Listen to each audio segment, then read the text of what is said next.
So welcome back to the channel with me, Poison Smurf, and another Division 2 video. Today we're going to be talking about the latest update, title update 12.1. A couple of questions that we've got, we're going to answer them. We're going to go over the Resident Evil Apparel event, give you a few tips and tricks how you can get through that nice and easy and pick up your Nemesis mask, because I'm sure a lot of you guys are going to want that. We're also going to cover the daily projects that you also need to do to pick up the 11 power items.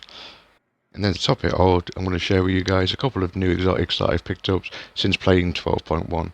That's right, 2 new exotics. But before we get into all that, as always guys, if you enjoyed today's video or you find it helpful, remember to hit it with a thumbs up. If you haven't done so already, maybe think about hitting that subscribe button, hit the notification bell to be notified of any future videos. Any questions, comments, drop them in the box below. With all that out of the way, let's get into today's video. So 8 hours was this week's update, and was it worth it? Well, if you're one of the lucky people that happen to have a new Xbox or a PS5 with the new 4K update and 60 frames per second, well, you may think so. I haven't got one personally, I'm one of the unlucky people still trying to get hold of one, but from what I've seen from other users, I mean, the difference really is night and day. So, guys, really jealous, but yeah, it looks absolutely fabulous. Make sure you have a look at that, guys. Next up, we had the change in the optimization station. So what we're going to do is we're going to go over here quickly, and I'm going to show you now on the screen. This was the cost of upgrading my Ravenous to completely max it out and obviously give me the triple god roll that I was after. As you can see on the screen, that was the cost the day before the update. And now, title update 12.1's changed. Here is the new values. Now, as you can see, it did state that there was going to be a 75% reduction on the cost of all these, and as you can see by them numbers, they definitely followed through, and yeah, it's exactly how it is. That means now you can basically optimize 4 pieces of gear for the price of 1. With that, also, if we go over to the crafting bench, there was a reduction in the cost of materials needed to craft the optimization materials. There was a reduction by 50%, and as you can see here, this was the cost beforehand, and then after title update 12.1, exactly like they said, 50% cheaper. So guys, we can all go absolutely mad now. Get out there, grind, get everything optimized, get everything maxed out. Word of warning, now I think the devs may look at this in the future, decide that they have been awfully generous and hike this price back up. If they don't do that, word of caution, don't be surprised if we get hit with a level increase to level 50, possibly coming with year 3. I'll be very surprised if they're going to allow us to max everything out that quickly. I think people are going to run out of things to do very quick, unless they secretly know that there's a rise around the corner. So just bear that in mind and get it done while you can. So next up, we've got the daily projects, the store support. Now this is half of the Resident Evil Apparel event. Now what you need to do with these daily projects is, as you can see there, you need to complete 3 bounties, resupply friendly control points, 100 items. That's just basically fast travel to any open checkpoint you have and donate them, and emote near with the agents. Now the easiest place to come out and get the emote of the agents is simply outside the front of the White House here, where the vendors and all that are. Simply stand here, do an emote in front of 3 different players, and there you have it. With regards to the donation of materials or resources as such, now I understand not everybody may have this. What best thing I suggest is you donate just water. If you need to refill, simply go to the Lincoln Memorial mission if you fast travel there, and if you look directly to the east of that point, you will see a water resource. Simply go there and you will see in the video there's about 10, maybe 20 these blue containers around here. There are enough here to completely refill your resources from 0 to completely maximum. So simply complete these 3 objectives and you will be rewarded with 2 apparel items. Now remember this guys, it is a daily project, so you need to log back in the following day, do the same again. It'll either be the exact same project as this, the only other variant is it may ask you to donate resources, it will ask you to emote in front of 3 players, but instead of doing 3 bounties, it'll be 3 floors in the summit. Simply put it onto story mode and just run through it as quickly as you can. There are 11 items in total to collect. I believe it's 7 backpack trophies and 4 arm patches. So you will have to complete this over 5 days. Now, like I said, there's 2 items per day. So 5 days, I know that will only get you 10, but on the final day you will be able to select the final project with the final piece the same day, so you do only need 5 days to complete this.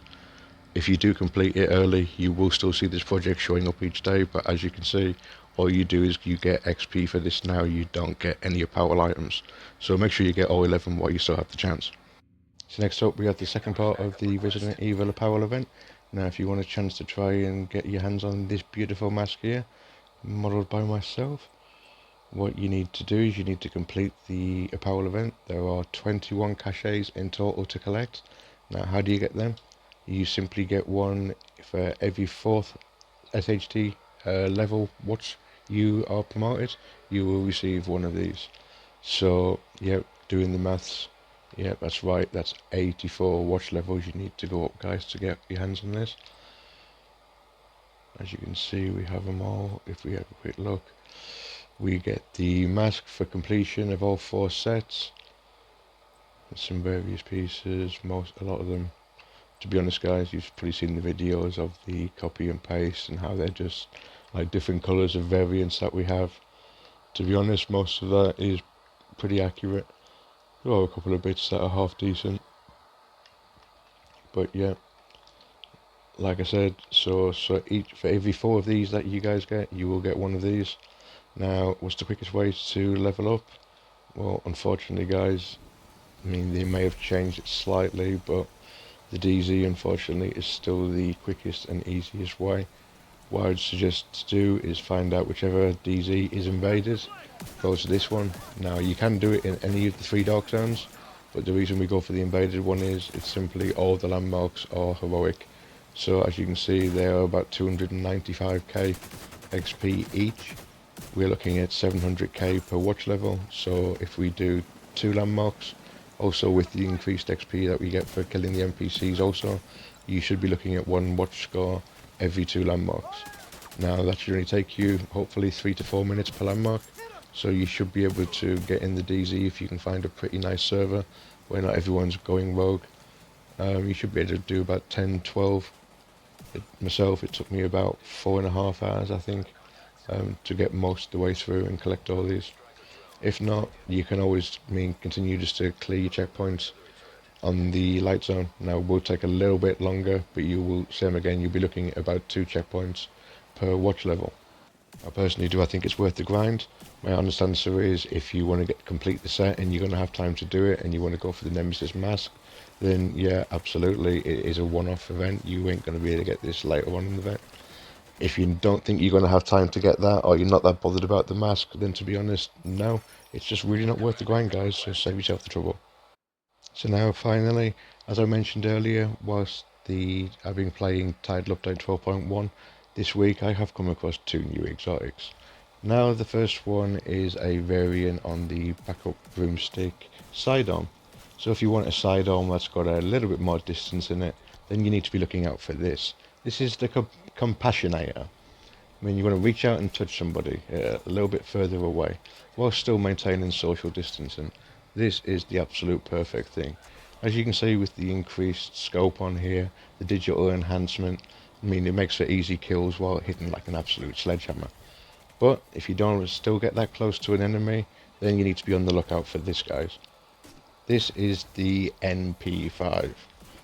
That's right, guys, we've got ourselves a new exotic sniper rifle. Now this thing is so big and so powerful, as you can see, they need to give it 2 suppressors. It also comes with a tripod to increase the stability, making this a very easy, accurate weapon. As you can see, we've also got a laser designator on there, once again increasing the accuracy by ridiculous amounts. As you can see, this comes with an extended magazine, so we have 50 in the mag, fully automatic, 800 RPM. As you can see, this one comes equipped with a nice high reflex scope, bolt action with an extendable stock. What do you guys think? Now this thing looks awesome, and yeah, 2.5 base damage, 800 RPM, 50 in the magazine. What's not to like? So I'm curious, any of you guys managed to find these 2 exotics? Have you found any different versions? If you have, drop them down in the comments below. I'd love to see them. So that's going to do it for this week, guys. I hope you have fun. I hope you can get grinding and get everything that you need to. Obviously, we're only a couple hours away now from the final mission with Fail Now. We get to see if Season 2 ends exactly how we think it's going to. But until next time, guys, stay safe and keep grinding.